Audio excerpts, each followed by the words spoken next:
Hi, I'm Lara from 5 out of 4 Patterns, and welcome to Sewing School.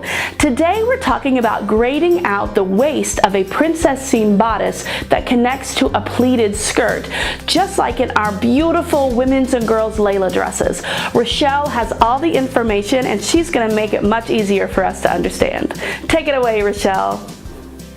Okay, so here's your bodice. Let's say you're making all the same size, whatever size 8.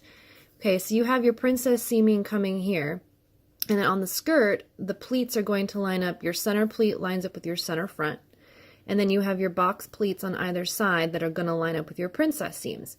So let's say that you need a bigger waist. You need the next size up or 2 sizes or whatever. So you're going to grade your waist out like this, right?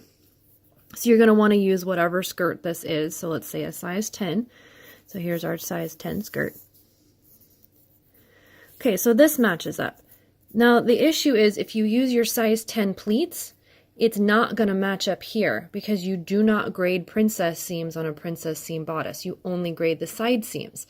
So you have to use the princess seam size of your bust size. So if this is a size 8 bust and this is a size 10 waist, then you need the 10 skirt here and the 8 pleats here so that everything stays lined up.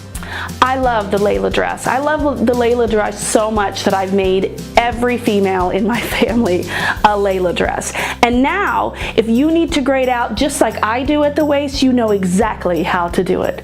We'll see you next time on Sewing School. Bye.